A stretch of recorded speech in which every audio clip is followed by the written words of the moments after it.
और 5 अगस्त 2019 को यही ऐतिहासिक सदन में धारा 370 और 35 को समाप्त, और उसके बाद शुरू हुआ टेररिज्म को फैलाने वाले, अलगाववाद फैलाने वाले टेररिस्ट और इनकी इकोसिस्टम संपूर्ण सफाई का एक युग शुरू हुआ। मान्यवर, धारा 370 35 से हटाए गए, जीरो टेरर प्लान बना, एरिया डोमिनेशन की योजनाएं बनी, कैपेसिटी बिल्डिंग की योजनाएं बनी, मल्टी लेवल डिप्लॉयमेंट लगाया गया, तकनीक का उपयोग बढ़ाया गया, जेल प्रबंधन बढ़ाया गया, ड्रोन रोधी सिस्टम और गन तैनात किए गए।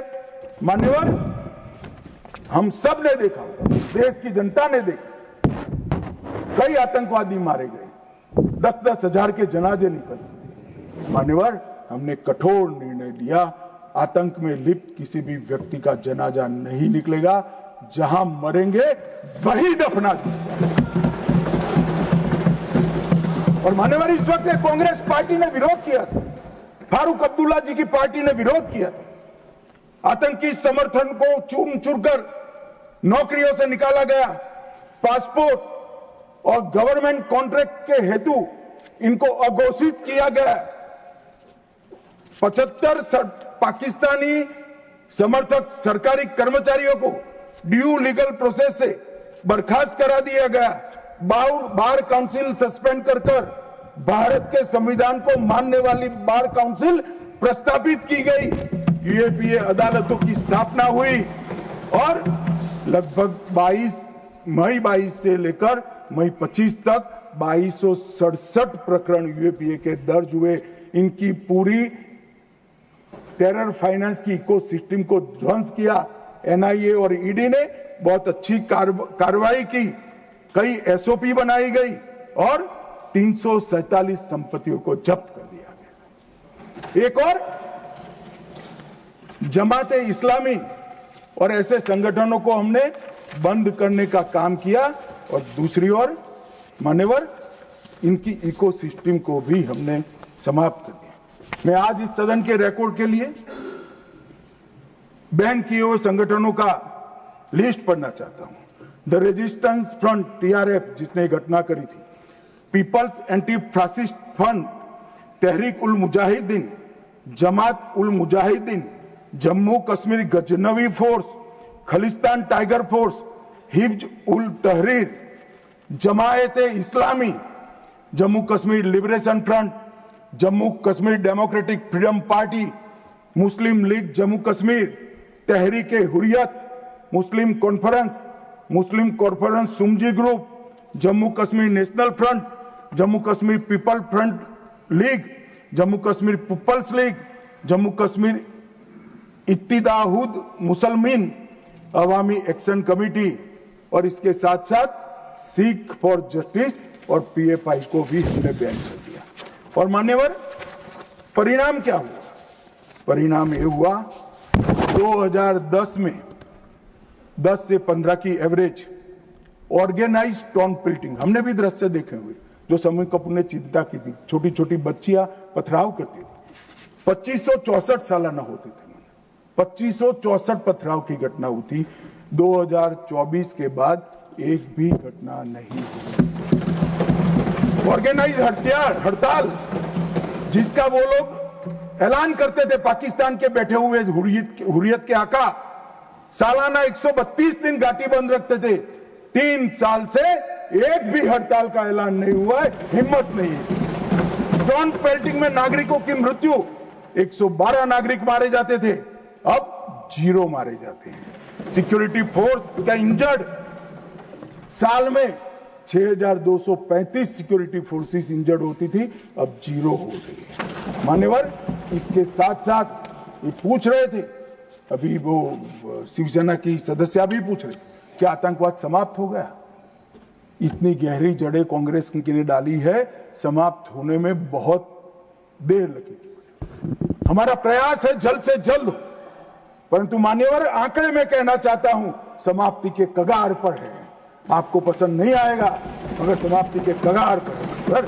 पहले 2004 से 14 तक कुल घटनाएं 7217 हुई, 7,217 7,217 और जून 15 से मई 25 तक 2150 70% की कमी हो गई। माननीय आतंकवादी घटनाओं में 70% कमी, नागरिकों की मृत्यु 1770 हुई थी, अब नागरिकों की मृत्यु 357 हुई है। मान्यवर 80% की कमी और सिक्योरिटी फोर्सेस 1060 मारे गए थे, अब 542 मारे गए हैं। मान्यवर 49% की कमी। मान्यवर इसके साथ साथ हमने कश्मीर के अंदर ढेर सारा काम किया है।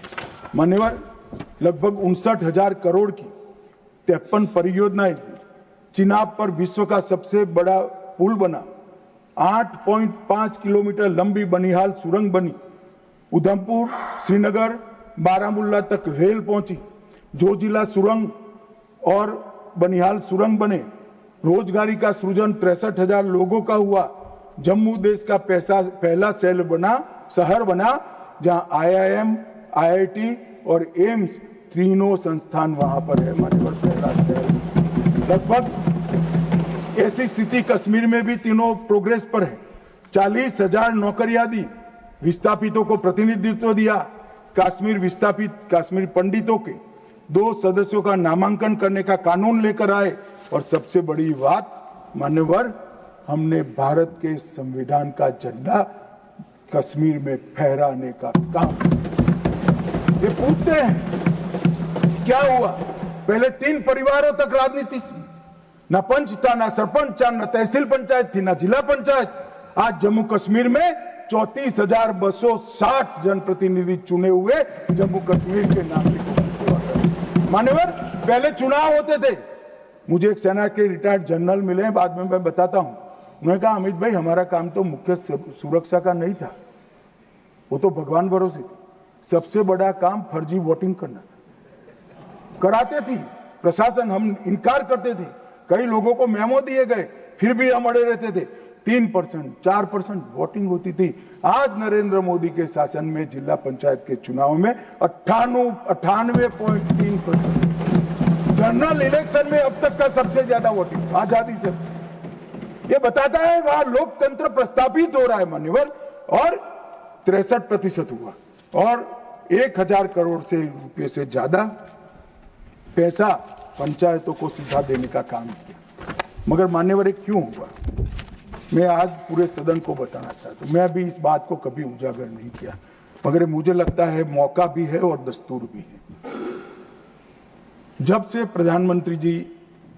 प्रधानमंत्री की कुर्सी संभाले तब से उनके दिलो दिमाग पर कश्मीर की शांति का भूत था, अहरनिश सुधर। मान्यवर 2015 में पार्टी का अध्यक्ष बना। मोदी जी ने मुझे जनरल सिन्हा के घर पर भेजा। जनरल सिन्हा जो कई साल तक कश्मीर में सेवा की, नॉर्थ ईस्ट में भी सेवा की, NCR में रहते थे। मैं 3 दिन उनके घर पर बैठा, उन्होंने पूरी डिटेल बताई। फिर कश्मीर से जुड़े हुए 25 लोगों की अलग अलग सूची दी। इनके साथ मैंने घंटों चर्चा की थी और मोदी जी ने भी अनेक लोगों को बुलाकर चर्चा की। अगर मोदी जी करते हैं वो बताते नहीं, मगर मुझे कुछ तो मालूम है, क्योंकि काफी सरपंच को मिले थे, इनकी मिनट्स मेरे पास आई थी। पार्टी की दृष्टि से युवाओं से मिले थे, धार्मिक नेताओं से मिले थे, जम्मू के लोगों को मिले, घाटी के लोगों को मिले और नेशनल कॉन्फ्रेंस के MPO को भी मिले थे। और ढेर सारा मंथन 2014 से चलता था। वो मंथन अंत में कश्मीर के अंदर आज मैं विश्वास के साथ कह रहा हूं साहब, आतंकवाद समाप्ति के कगार पर है। आतंकवाद समाप्ति के कगार पर। एक जमाना था कि पाकिस्तान को आतंकवादी पाकिस्तान से भेजने ही नहीं पड़ते, हमारे कश्मीर के युवा हाथ में हथियार उठा लेते।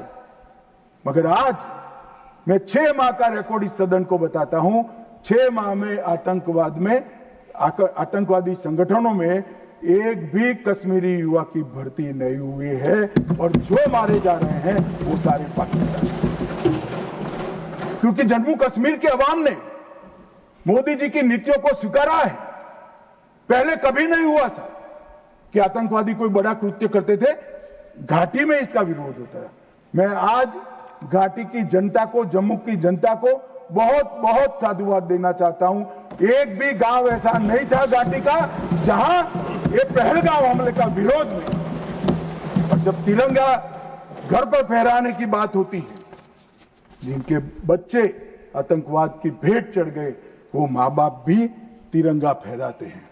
और मान्यवर, आतंकवाद पर तो कांग्रेस को बोलने का अधिकार ही नहीं है। मान्यवर, मैं आज सदन के सामने डिटेल रखना चाहता हूं। अटल जी की सरकार ने निर्णय किया था कि आतंकवाद को समाप्त करें। काफी मंथन हुआ। मंथन के बाद तय हुआ कि मजबूत कानूनी संरचना खड़ी करनी पड़ेगी जिससे इनको सजा कराई जाए। कानूनी संरचना खड़ी करने के लिए पोटा का कानून लाना, ये कांग्रेस पार्टी ने विरोध किया। मैं आज वो है नहीं, मगर पूछना चाहता हूं